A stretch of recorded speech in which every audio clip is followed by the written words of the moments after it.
There are things that just can't be explained in this world. Whether it's a ghost encounter, some sort of unexplained phenomenon going on in the woods, strange lights, strange sounds, whatever you may think, it's all gonna happen in this episode here. Welcome back to the swamp, my friends, and welcome if you're new. Today we're going to be sharing some creepy and allegedly true unexplained horror stories sent in by viewers just like you. As always, if you have a story that you would like to share in a future episode, please be sure to submit your story at swampdweller.net or the email you can find in the description down below. I would love to share your story with everyone here in the swamp. Now, without further ado, let's jump right into these creepy and allegedly true unexplained horror stories that'll freak you out tonight.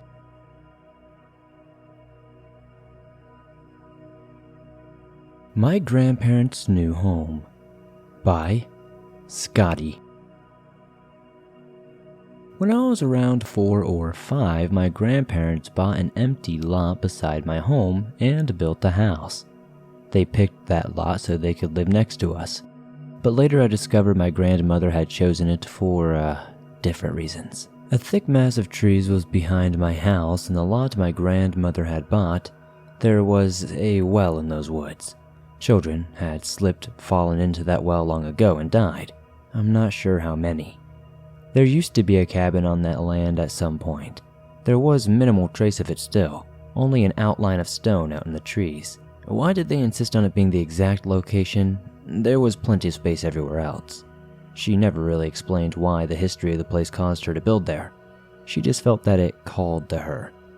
I spent a lot of time at my grandparents' house. They were unusual people, to say the least. They were Catholic but had a strange obsession with the supernatural. My grandmother would drive for hours, miles upon miles, to buy dolls that were supposed to be haunted. Mind you, this was in the early 1990s. She didn't have the internet at the time. So she had to find out about these dolls by word of mouth and the contacts she had. She was obsessed with those dolls. She lived in a larger 2-story house, but people rarely used the second story. She had transformed the 2 upstairs bedrooms into spirit bedrooms. At least, that's what she called them. They had beds, dresses, and toys. They looked just like standard bedrooms. I was allowed to go up there and play. Heck, I even slept up there sometimes. I never heard or saw anything whenever I was in those rooms either. Whenever I was playing or sleeping, nothing. But when I was downstairs, I'd listen to all kinds of noises coming from those rooms. Lots of laughter and children playing. Sometimes the bedroom doors would lock themselves from the inside, then magically unlock later. When I got older, my grandmother told me of her experience with demons and how she had even been attacked by one. She even claimed that when she was younger, the devil himself had entered her bedroom. I never knew what to make of her stories, but she always stuck to them. She claimed that my grandfather had let them into their lives years ago, and that she just learned to adjust. I never knew who she was referring to, but I assumed she meant demons. My grandfather did some things, but I never got the whole story. Since both of my grandparents are dead now, I don't think I ever will.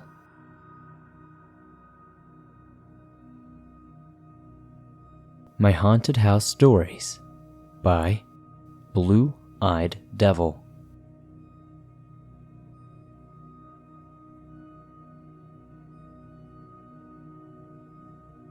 Since I was a kid, my 6th sense has always been spot on. I'm very good at reading others' energy.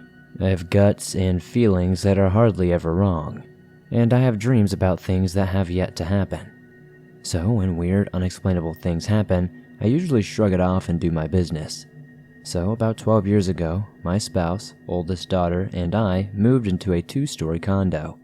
Each building was 4 condos side by side. The first time seeing the apartment, we did a walkthrough. I didn't really have any gut feelings or pick up any nasty negative energy. So a week later, my spouse and I were moving our belongings into the new place. I suddenly get hit with anxiety, nervousness, and fear as I go upstairs. I tried to push the feelings away, chalking it up to moving and being in a new place. After a couple of weeks, the feelings hadn't gone away entirely, and I was scared of going upstairs by myself and refused to do it. Then, our daughter started waking up in the middle of the night screaming like someone was trying to murder her. One of those nights, I went into her room to retrieve her. Fear and panic overcame me to the point that my daughter and I would be harmed if I didn't leave the room at that moment.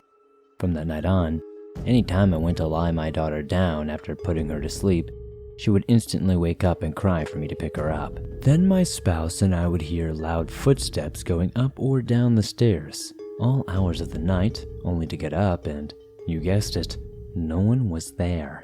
We also saw shadows moving and items missing, and searched the entire condo only to return and find them where we had left them.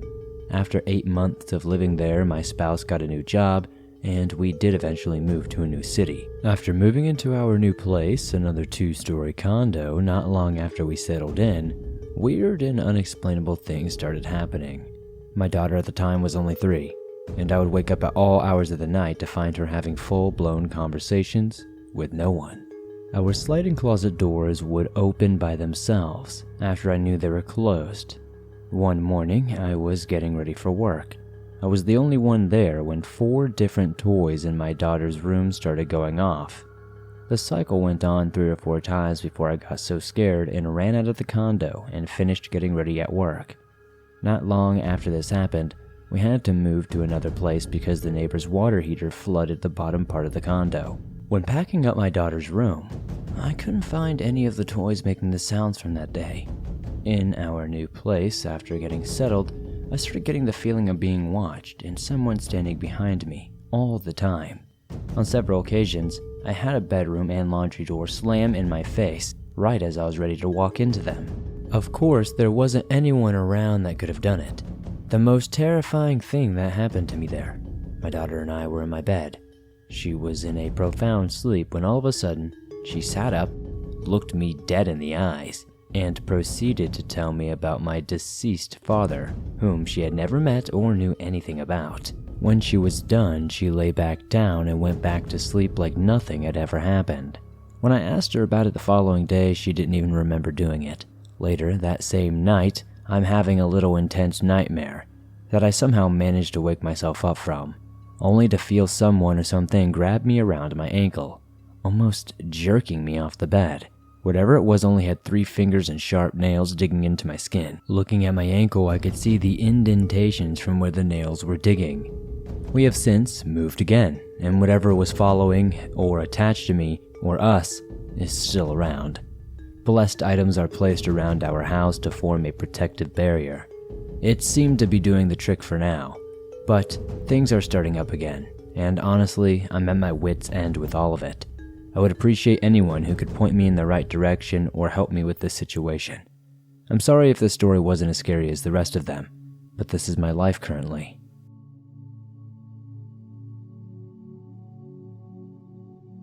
Hellhound Activity by Deathraptor Gamer. Hey Swamp Dweller, I will first say that this is not my first story here, as I've had experiences with the supernatural before this. For some context, I am an 18-year-old male student at a government-funded trade school on the Pacific coast of the United States, and these occurrences have been going on since before I even arrived on campus. First, I will state that no wolves, coyotes, or stray dogs are near the campus, but we do get a large number of wildlife like black-tailed deer, bald eagles, crows, gulls, raccoons, and other small critters.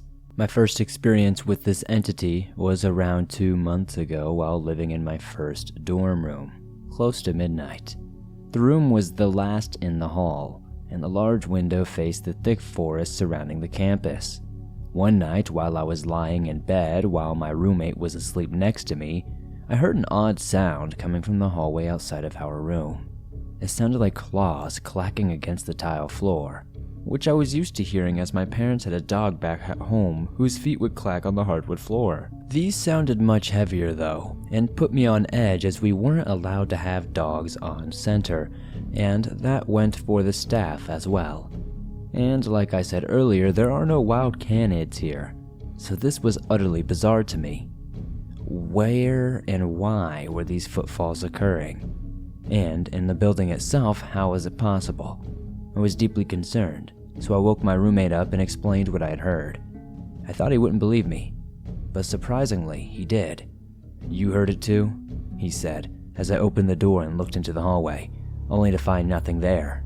I remember asking him what he meant, and he proceeded to explain how he had heard the same clacking at least 3 times around the same time, and he even described hearing deep howls echoing in the night.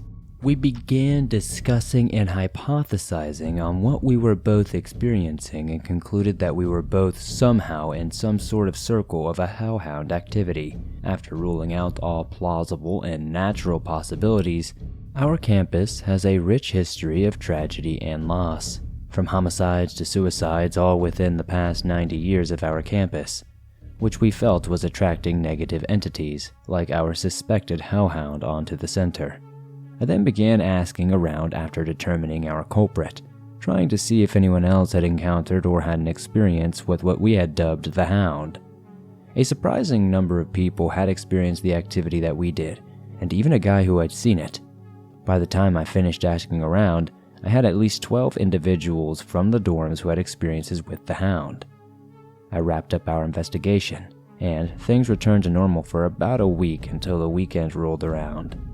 I was lying in bed again with the window open when I finally heard the sound I had been anticipating since my roommate explained the howls he had heard.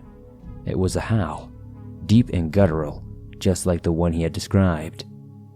I told my roommate in the morning, and he believed me, telling me he'd even been awake and heard it too. I have even consulted my fiancé about this, and they're pretty determined that we're not making stuff up. But they look at things from a critical scientific standpoint. She came up with something short of determining the identity of what we experienced.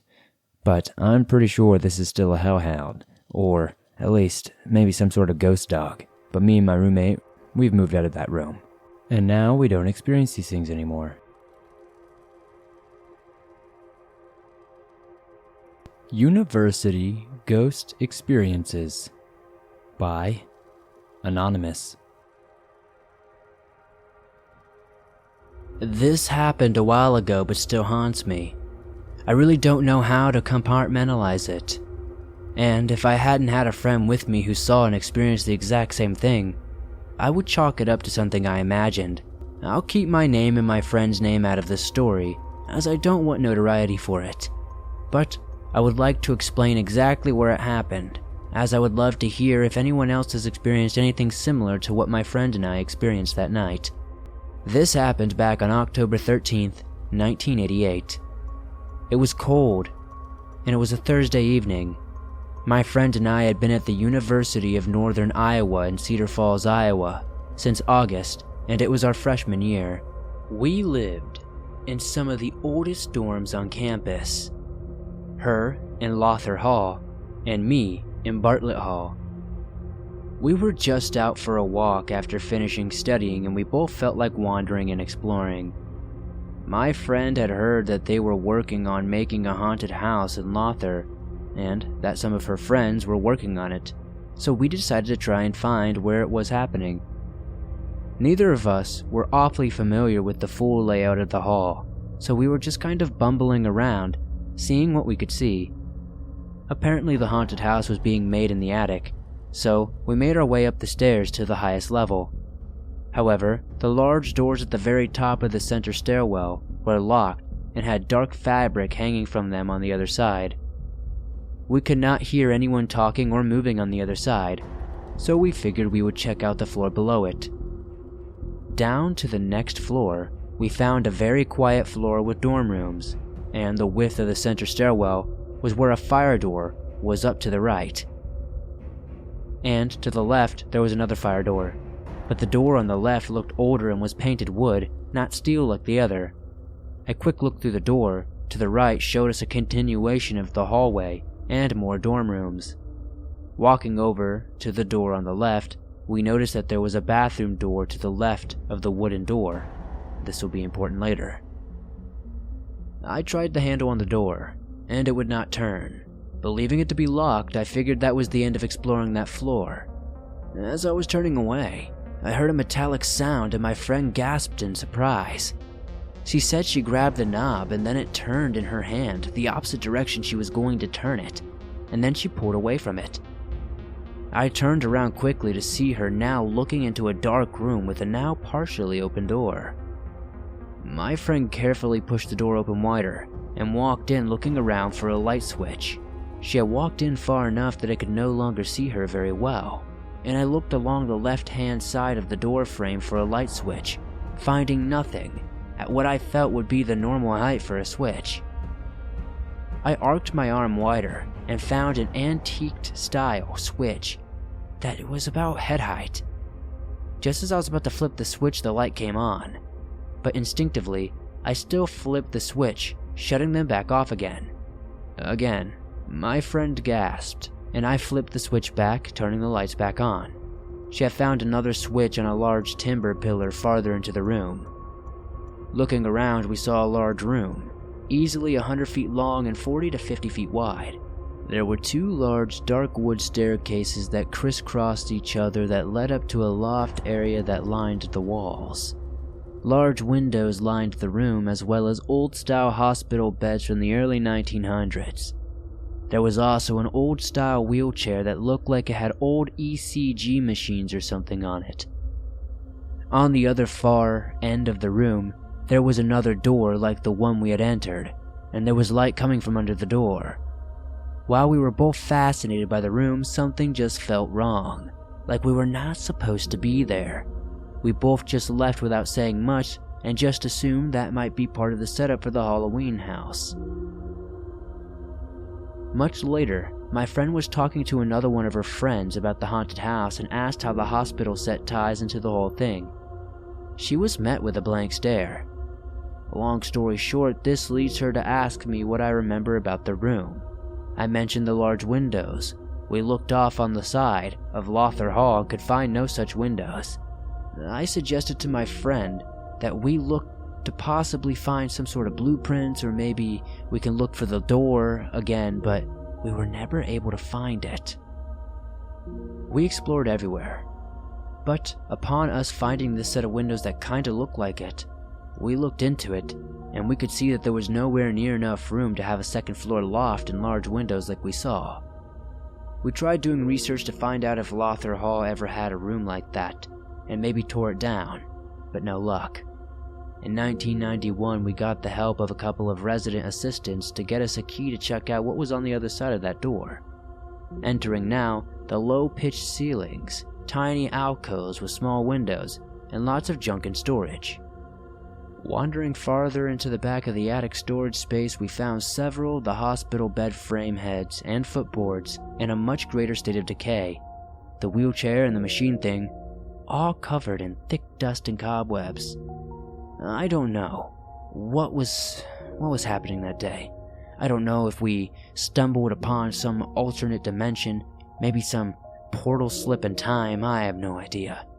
Maybe it was another timeline, another universe. I don't know. But I just remember how things felt so wrong when we stumbled into that room. I wondered what would have happened if we stayed there too long, and where we would be now.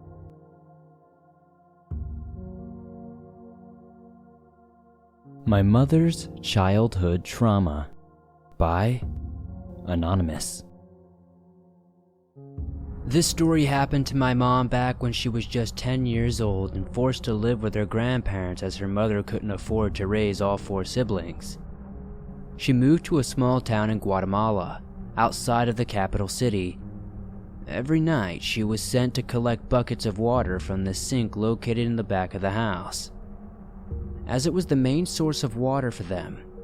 No one lived in this house, so it was always empty.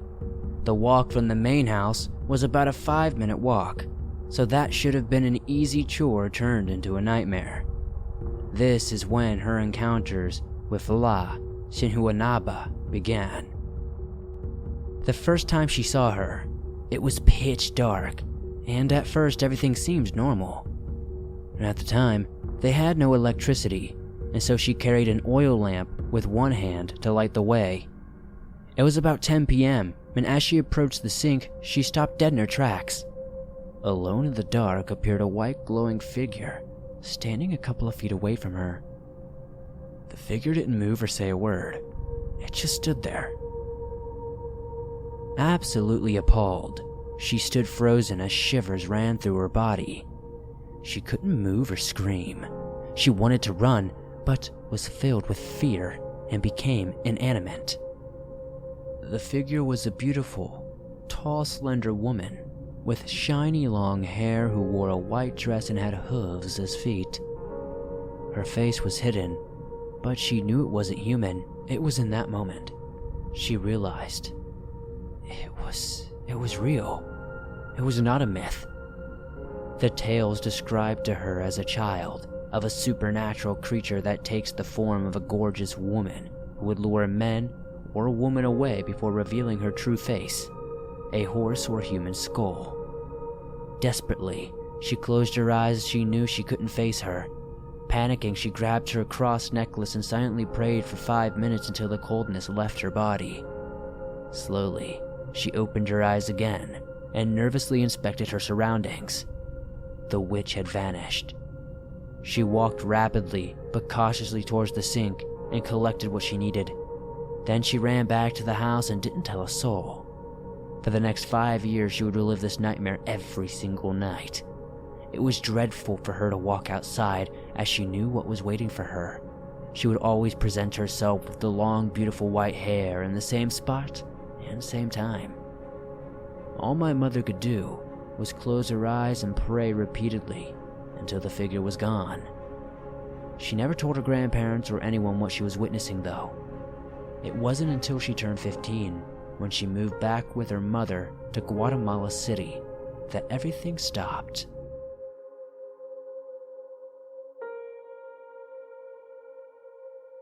I Think We Saw Aliens by Anonymous. This story takes place on a lake in central New Hampshire, just a few miles north of the base of Mount Kearsarge. My friend has a cabin there, and his grandfather built it shortly after returning from the Second World War, and one warm summer night between my junior and senior years of high school, he and I were there, just hanging out. While we did drink and partake in the ganja from time to time, we were not intoxicated in any way on this night. We had simply been bored in our little hometown about 30 miles or approximately 48 kilometers to the south. So on a whim one evening, we decided to drive up and spend the night there, to light a fire and sit by the water on the beach chairs, and enjoy the nighttime t-shirt and swimming trunks weather while it lasted.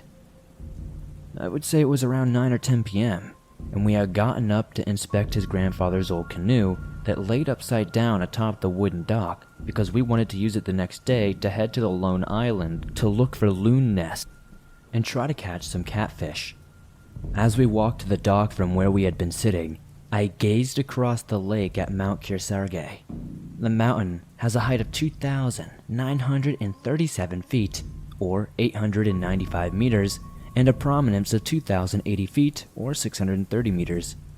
So, since it was basically 2,000 feet straight up from our position, as we were only a couple of miles from its summit, it was quite an imposing figure in the night sky. Now, the mountain has a tower on the peak that flashes a red light at night. There is only one light, and it is red. I had seen it many times before. It was just a fact, however, as I followed my friend to the dock, that I noticed there were more than 2 lights on this night. In addition to the usual red flashing light, there was a second, yellowish-orange orb to its right, essentially equidistant in height. It was not moving, flashing, pulsating, nothing. It just hung there, motionless in the night sky.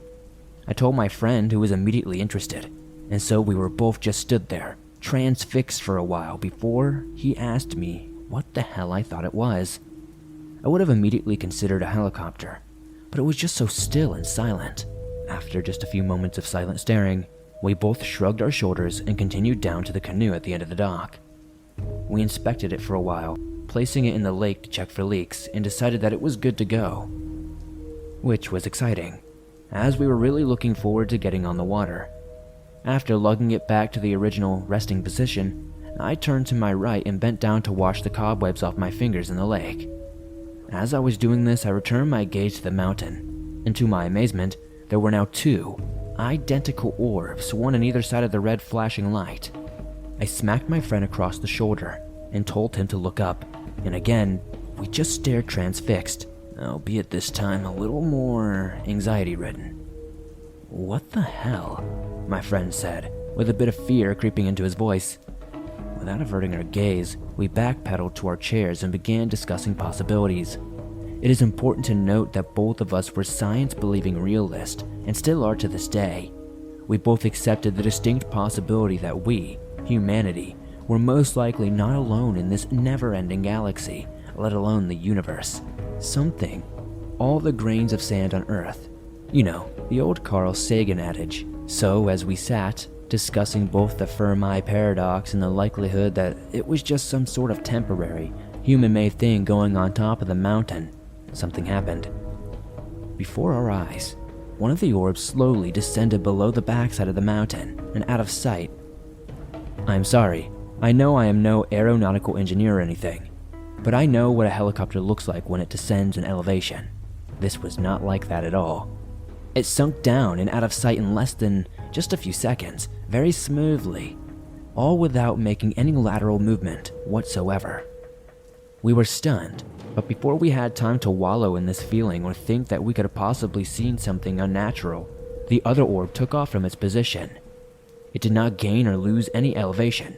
It just took off horizontally at breakneck speed and began to make its way around the edge of the lake. It was not until the light was about halfway between its starting point and our position that we began to consider that it might be heading straight for us. We stood still at the shore and followed the objects with our eyes. Out of sheer curiosity and without speaking, we both made an unconscious decision to wait and see what would happen. I mean, what else were we supposed to do? At no point did we talk or look at each other. We just stood there, watching. Without leaving you in suspense for too long, the object did eventually arrive to where we were, and upon its arrival, it slowed to a crawl and crept over us at a snail's pace. It was big. Not stereotypically mothership big, but big. I do not know exactly, but if I had to estimate, I would say it was about 50 meters in length by 30 meters in width. It was shaped like a fat cigar and had 2 or 3 rows of orange lights on its bottom. I cannot tell you what my friend was doing or how he was reacting at this time, for I was entranced. I remember thinking that I had never had an opportunity to view something like this, and I probably would never get another chance again. It was a once-in-a-lifetime experience, so I stared intensely, examining anything and everything about it that I could. Unfortunately, there were not many details that I could make out, only its approximate dimensions and the rows of lights. It made no real sounds aside from what I perceived to be a very, very faint humming. There were no beams of light shooting down at us or anything like that. We stood in the pitch blackness of the late New Hampshire night, and I remember preparing myself for something to happen to us. But as far as I know, nothing ever did. As soon as it had crept its way past us, it took off as fast as it had appeared, up into the night sky and out of sight. At that point, I shot my head back across the lake towards the mountain. There was nothing but the normal, flashing red light remaining. All appeared to be back to normal. I do not think we said anything to each other aside from, "Let's get out of here," or something to that effect, before grabbing what little we had brought with us and hightailing it back to my friend's car.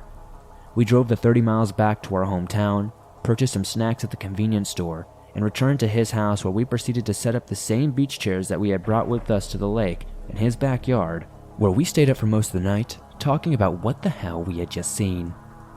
For the next few weeks, my mind had hardly focused on anything else. I told my parents at some point, but they sort of just laughed it off, telling me that it must have been a helicopter or something like that. And after their reaction, I decided not to tell anyone else. Not until I was older and gave no crap about what people would think of me. It was only then that I began to tell my trusted friends about what happened that night. My friend and I have since parted ways. We live across an ocean from each other now and talk from time to time. In fact, it has been a few years since one of us brought it up. However, sitting here and writing this down, it just now made me want to reach out and talk with him again. I know what I saw, and it was not constructed by humanity. We do not have that sort of technology, at least, not that we know of. And if we do, there is far more hidden from the average citizen of the Earth than I thought possible. But I am digressing into conspiracy theories now, and that is a path that I try not to go down. The fact is that the possibility that we are alone in the universe is so microscopically small. Consider this. There are billions of planets out there that are much, much older than Earth. All it would take is one of them to have developed intelligent life a few million years before us, giving them a massive head start in the development and technology scheme that would allow them to create machines that could do what these objects are. Thank you for sharing my story, Swamp Dweller. I hope you enjoyed it.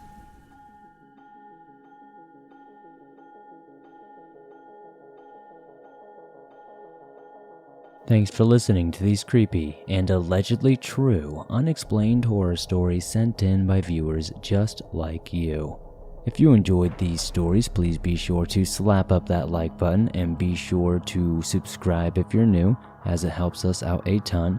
The more likes this episode gets, the more YouTube promotes it, and the more subscribers the channel gets, it helps us grow. We're very close to 300,000. I'd love to see that by the end of summer. Anyways, thank you guys so much for supporting the Swamp the way you do.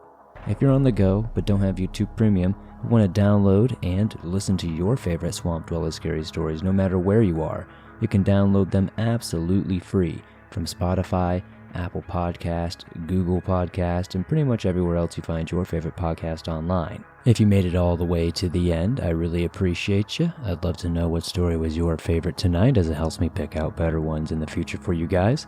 If you have a story that you would like to share, again, be sure to submit it at swampdweller.net, the email in the description, or you can even send it in on Reddit at r/thedarkswamp.